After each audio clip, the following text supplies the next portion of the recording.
My mother used to work at a hotel in Washington, D.C. back in the 90s as a housekeeper, since she needed money because she was a refugee from Vietnam. Even though she didn't know much English at the time, she knew enough to get by at her job, and all the other staff and hotel guests loved her because of how sweet she was. Because of this, anytime high-profile guests would stay at the hotel, the manager always sent my mom to clean the room since she was good at it. One day, a guest came, who I will refer to as Mr. M since I don't know his real name, and he had checked into their most expensive suite. As usual, the manager told my mom to go take care of his room. As she got there, there was a "Do Not Disturb" sign, so she told the manager she would come back later. What was weird was that no one was ever allowed in his room. The man stayed there for over a month, and not one time did he let a staff come in to clean. However, he paid a lot, and he gave a warm welcome every time he passed a staff member and housekeeper, so no one paid him any attention.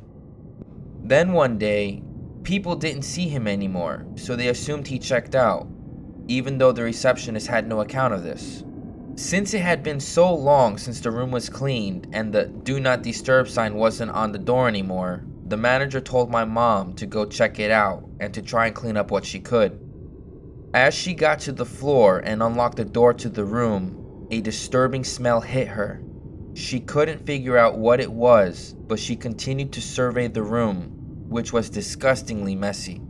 Her words were that it looked like someone had thrown a rave, even though no other guests seemed to have ever gone into the room besides Mr. M. It had looked like Mr. M had deserted the place without telling anyone. My mom was still shocked by the smell, so she tried to track it down.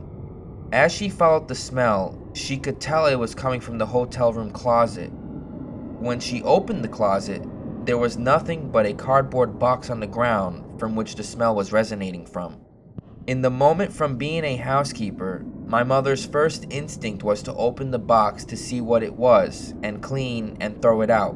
When she opened the box, what she saw scarred her to this very day. It was the rotting and decomposing head of a young woman chopped off. My mother immediately screamed and got out of there, where she fainted in the elevator. Once she woke up, cops were everywhere, and the hotel was like a CSI scene. The manager told her that Mr. M wasn't his real name and he used a fake credit card to check in. The head of the woman was identified to be like a call girl, a prostitute. I don't know much more nor any more nitty-gritty details, but I'm sure one can look it up on the internet for more information. Needless to say, my mom quit that day.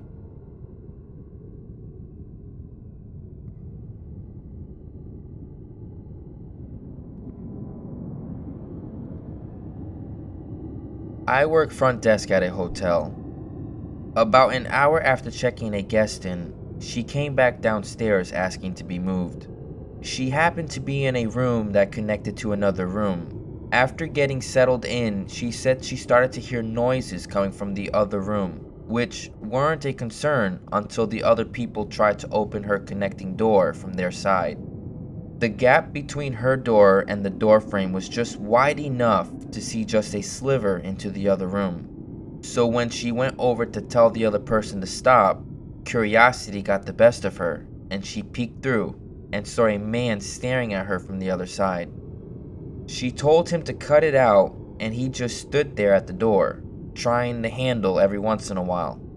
Not wanting to deal with it anymore, she came down and asked to be moved away from this creepy dude, which obviously is understandable. So I checked the computer and noticed that there is no guest registered in that room. So either someone at the desk messed up and didn't complete a check-in, or someone is in the hotel that shouldn't be. No one answered when I called the room, so I sent security up. Security called from the room saying that no one was in there. Our engineer happened to be at the front desk when I was discussing all of this with another agent, and he mentioned that he had to go into that room to fix something. I thought to myself, mystery solved. He was in there fixing the door, making a racket, and spooking this poor woman. except he was never able to get into the room because the door lock wasn't working, even with his master key card. I have no idea why or how it started working again for security. Over the course of the night, nothing else happened, and no mystery man was ever found. The guest was a regular, so I didn't think she was screwing with us, although I'm sure she could have just seen something in the shadows or whatever. Still pretty creepy at the time.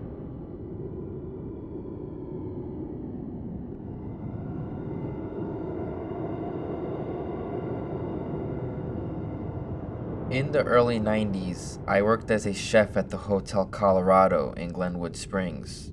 The employees there went to great lengths to tell me of all the creepy occurrences associated with the place.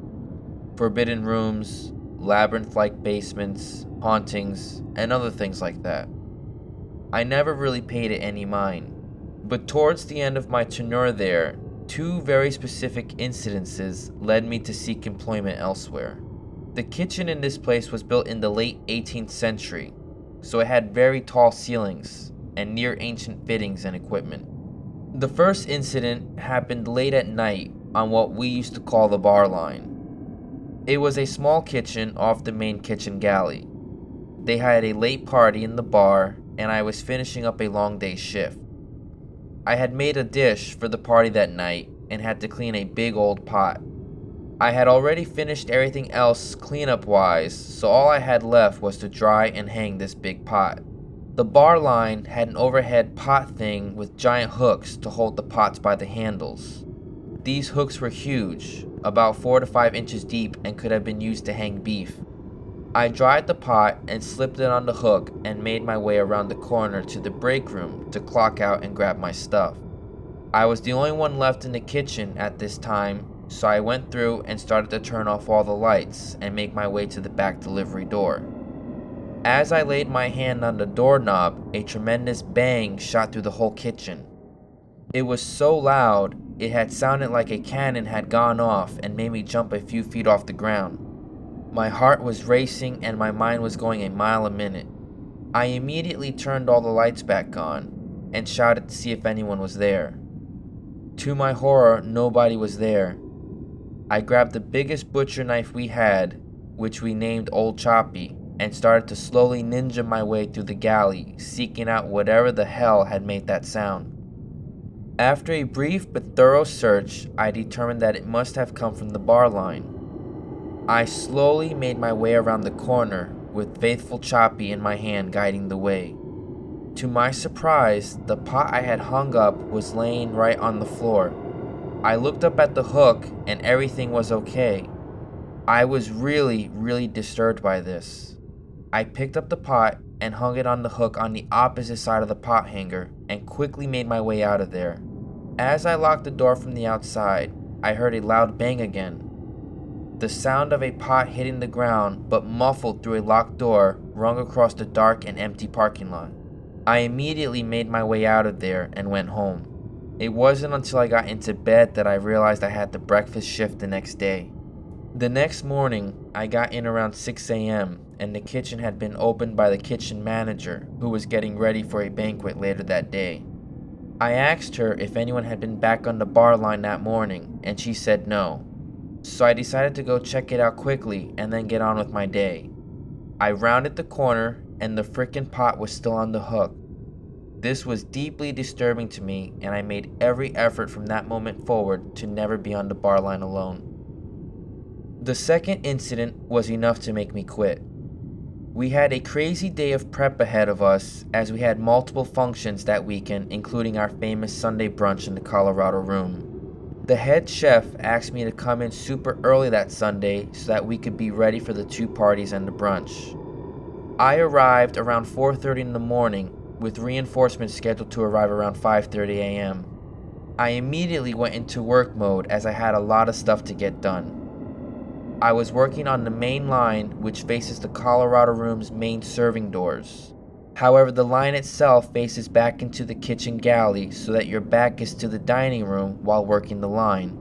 I was heavily concentrated on my work when suddenly weird sounds started to penetrate my veil of concentration. It sort of sounded like kids playing in the dining room. My subconscious mind immediately disregarded it, and I didn't break my stride on the line. After a few moments, a niggling thought was itching my brain that just wouldn't go away. I distinctly remember a feeling of wrongness slowly descend upon me, and then it hit me. What the hell are kids doing playing in the Colorado room at 4:30 in the morning? I instantly had that cold, icy feeling shoot up my spine, and then just out of the corner of my vision, I see the door to the Colorado room swing open, just a bit, and I begin to hear the unmistakable sound of a rubber ball bouncing into the kitchen. As I swung my gaze quickly to the left, I saw a red rubber kickball clear as day bound into the galley with the far-off sound of a child's laughter floating through the Colorado room. I just froze. I have never been that freaked out in my entire life. My breath came in ragged gasps, and I stood rooted to the spot. I then heard the rear doors open and the sound of familiar voices. My reinforcements were there. I have never been more relieved to hear other people's voices than in that moment. The girl who was helping me that morning makes her way to the main line. She immediately stopped in her tracks when she saw me and said it looked like I just saw a ghost. I quickly retell the tale, and me and her and the prep boy searched the galley for the ball, to no avail, and then turned the lights on into the Colorado room. We could not find any sign that anyone was in there. I put my 2 weeks notice in the following day. The manager of the hotel asked me to sit down with him a few days later after I inquired about a reference. He had heard my tale and wanted to talk to me about it. To my surprise, he had a tale to tell as well.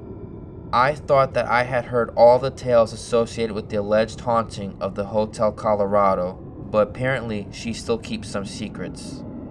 It turns out that not long after the hotel opened, a little girl accidentally chased her red ball off a 5th floor balcony and fell to her death. She has allegedly been seen frequently on the 5th floor in a Victorian dress and has even played catch with some of the guests' children. Her red ball was famous among workers of the hotel in previous generations, and its ghostly appearance frequented the banquet rooms and, yes, the kitchens too.